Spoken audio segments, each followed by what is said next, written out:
So this is your Megadisk Black external hard drive. It has a USB 3.0 and an external SATA connector, and of course it says external hard drive. That means you'll be able to use this by connecting it with a cable to your laptop, and then finally make a Windows system image and create it onto this device. Of course, that's just a picture of it. So what we're going to do is create videos of the unwrapping of the box and demonstrating what parts are and pointing out the different ends and figuring out where they connect in. Okay? So this will be a multi-part video collection that I'm going to post up on YouTube for you. We're going to show you go ahead and how to open up the box and then gently and carefully remove the contents from the box. First thing is, open this flap. You'll have to pull it out. It'll be really easy. Take this part, flip it open. Take this flap here, that flap, and then best thing to do is tilt it on its side. Of course, I'm holding my cell phone, which is the camera, so I have to do this kind of delicately, but the idea is you reach in here and you grab the actual drive in the plastic wrap, and then you pull it out of the box this way. And you do it on the table, that way if you're going to drop it, you're not really going to end up dropping it at all. Now, if you take a look at the drive, it actually says Phantom Drives, FD on the side. That's a good start. Even though when you look at the box, the only place you ever see is Phantom Drives is this corner right here. Kind of silly, right? But let's move on. We've taken the drive out. Now the contents of the box is pretty much in here. Here's the instructions. Look, it says Quick Start Installation Guide. Hopefully you won't need this if my video works out for you. Okay? So I'm going to put this aside over here. And then I'm going to look at the inside of the contents. Look, there's nothing else in here. Nope, not true. Reach down here. Put your two fingers in the thumb holes. Pull this out. Put it aside. Reach down here. We have one data cable. And I'll show you more details about this in a minute. Pull it out with your hard drive. And one power connector. This is the AC adapter. So you plug this in the wall, and this end will go into your device. Okay? So I'm going to stop here, unwrap the drive, and continue with the next clip. Bye. Part 3 of the series. We've already got the styrofoam pieces off, and I put them back in the box here and here. And if you notice, there's kind of slots in them here and there. Next thing you do is, let's go ahead and gently take the drive out. Again, I'm one-handed, so I'm just going to grab the bag and kind of squeeze it just right to try and get the drive out. And let's see how this works. Oh, here we go. Whoop. Gotta be careful. Gently pull the bag this way, and here we go.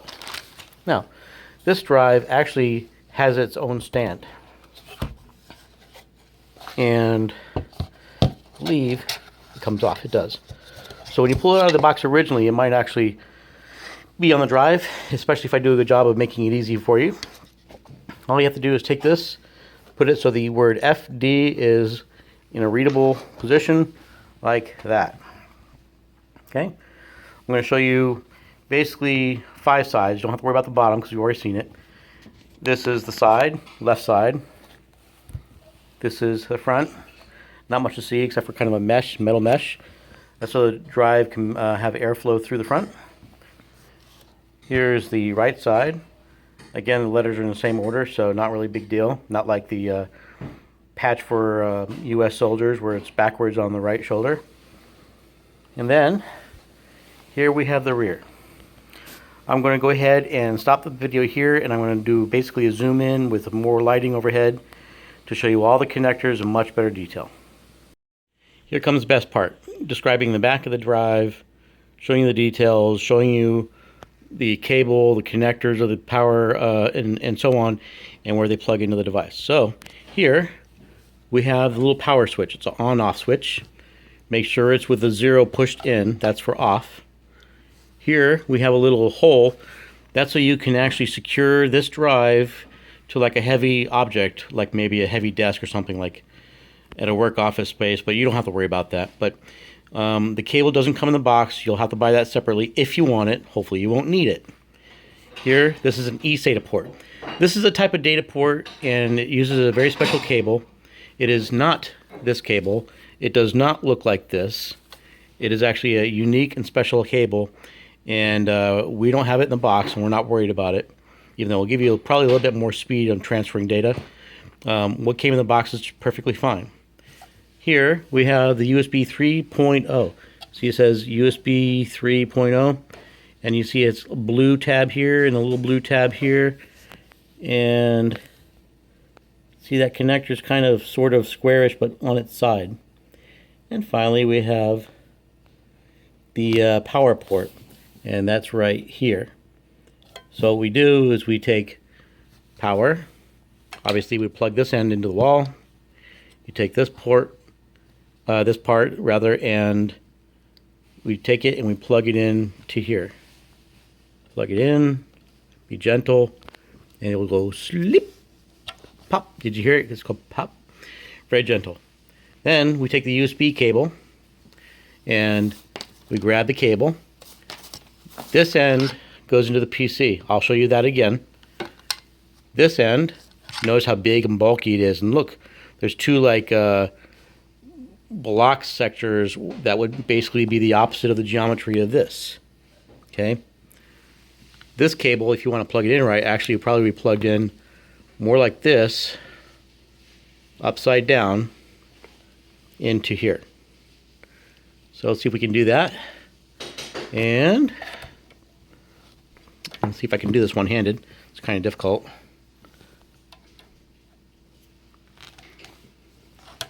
And then it kind of pops. When you push it in, you don't have to be super hard, but it'll take just a little bit of effort, and then you'll feel it go snap. And that's how you know you got it in all the way. Okay? All right. So the next step is to basically move all this stuff near power and a laptop, and then plug everything in and turn everything on. And that will be step 4, I believe, of this video clip set, so that we can do your system image creation process. Okay, here's the final installment. We got this drive connected to power already. And then we have this cable, which is the USB cable, USB 3.0 specifically. And it has this end. This end needs to be plugged into the laptop. And I'm going to plug it in on this side right here. Okay, so I'm going to take this and I'm going to plug it in. Be real gentle. At first it doesn't seem to fit at all. And pull it back out, maybe flip it over. But when you get plugged in right, you can let it go and it's not going to fall out. If you plug it in the wrong way and you force it, you're going to break. And if you don't force it, it's just going to simply fall to the table. It's going to simply fall to the table, so it's not a good idea to shove it and break it. Okay. Then, after we plugged in data, we come back over here to the drive, and we take this switch and switch it from 0 to 1. And if we notice, there's the 1 on top, and there's the 0 on the bottom. Okay. Now, we can hear the drive, we can hear the PC just went ding, and we also have the LED on the front. If that LED is not lit up, it's more than likely not actually turned on. So let's give it a second.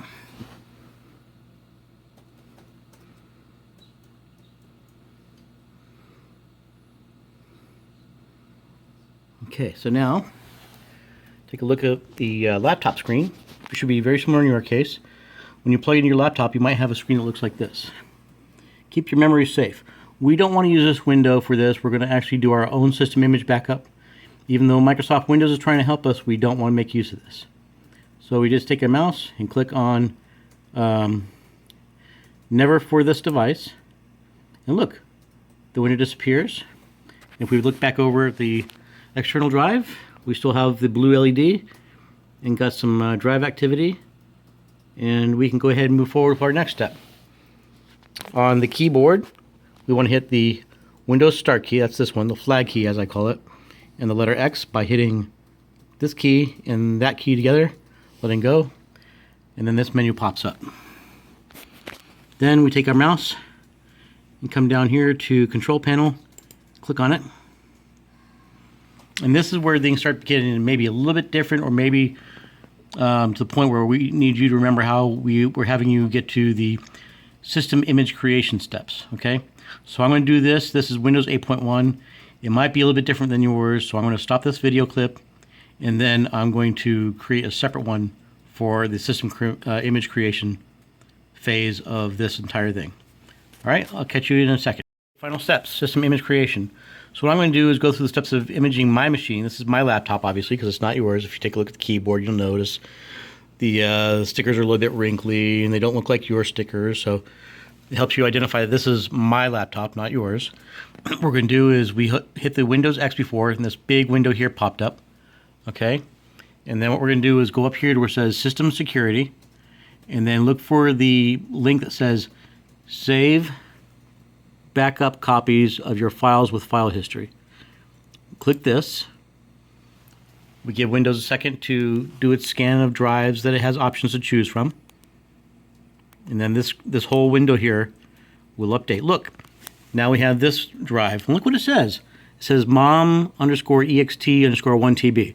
That's your external drive, and it's for 1.0 terabytes. What's really strange is it kind of implies there's 1.81 terabytes. It kind of confuses me because I think I only bought a 1 terabyte hard drive. So if they gave me a 2 terabyte, that's nice of them, but that's not what I paid for. Okay, and then down here, we have System Image Backup option. We're going to click on that, and then things are going to get to be a little bit similar to what you did last week before you went to Andy's. And now we have this window. Now last week, we couldn't work with this. You didn't actually have an external drive that was plugged into your laptop that it saw as local storage. And we were trying to use your Western Digital MyCloud drive, which would have shown up basically here on a network location. We don't have that here in my environment, my home, and we're not burning to DVDs, so we're not going to mess with this option. We're going to stick with using the external hard drive, which is this thing. This is the external hard drive, okay? So let's make this easy. Go ahead and click that option. It's there.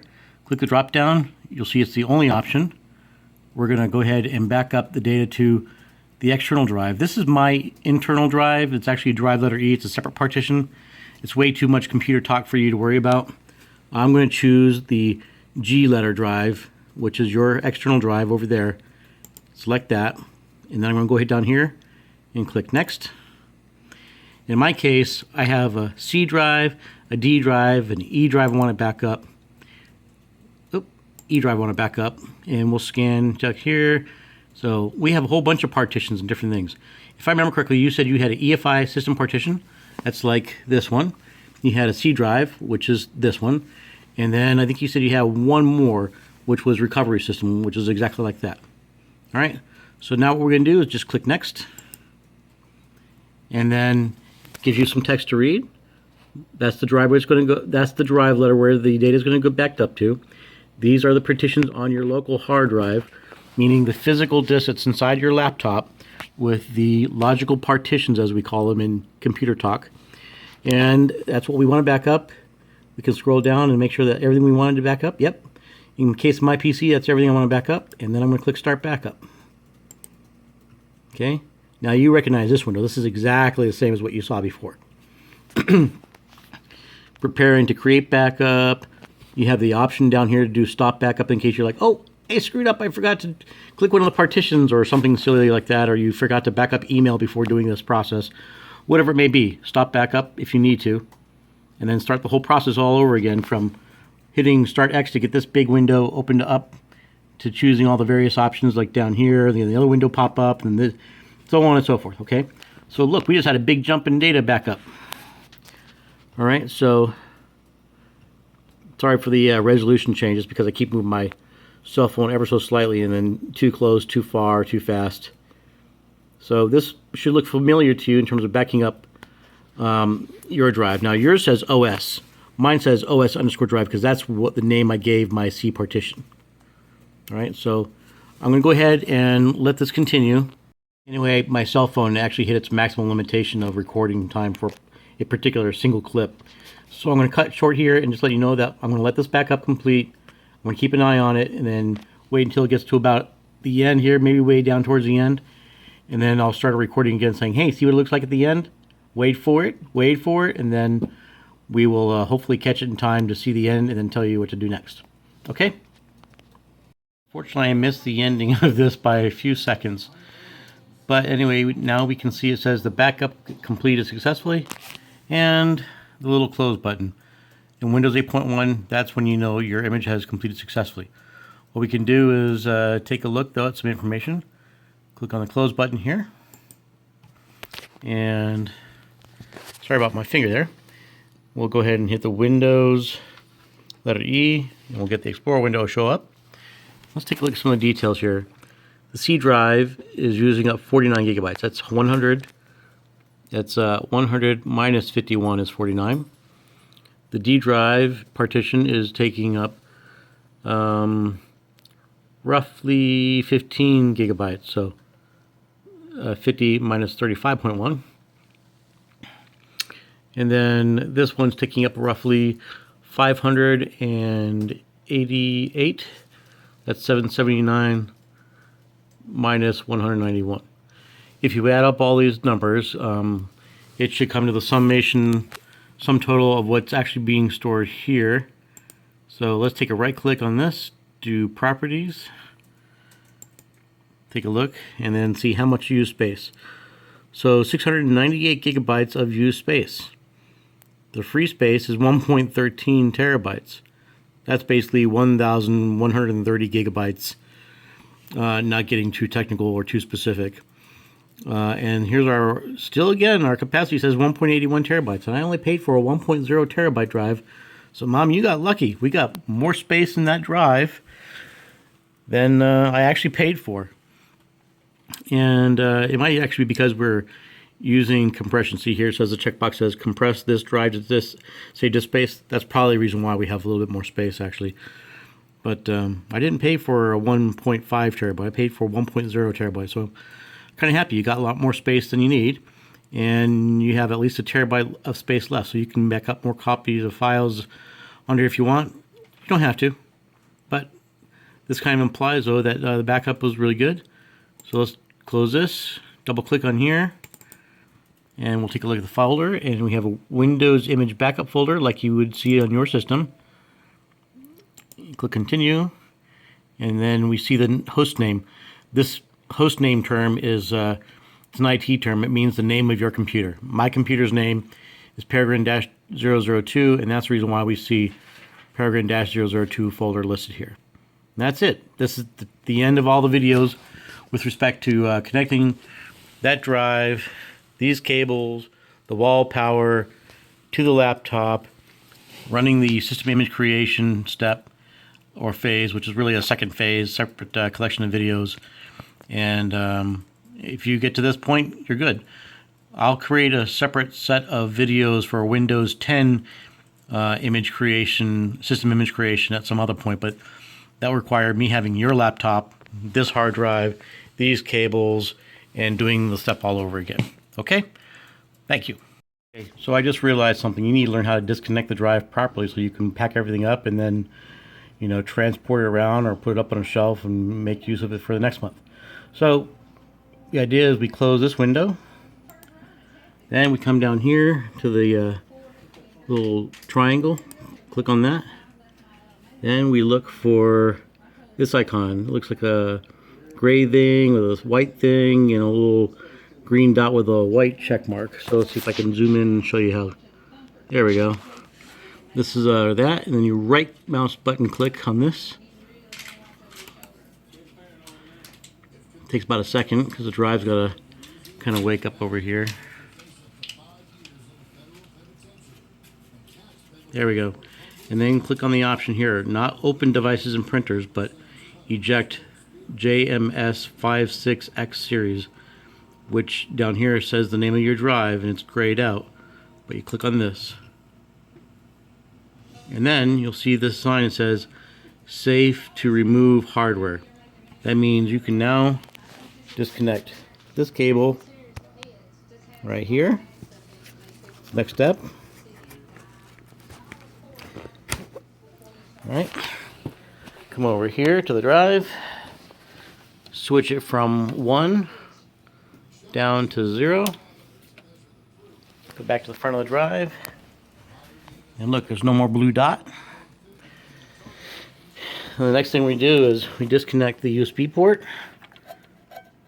That's really easy. And then disconnect the power. And then of course we disconnect power from the wall. And that's it. That really is it. That's the final step. All right, good.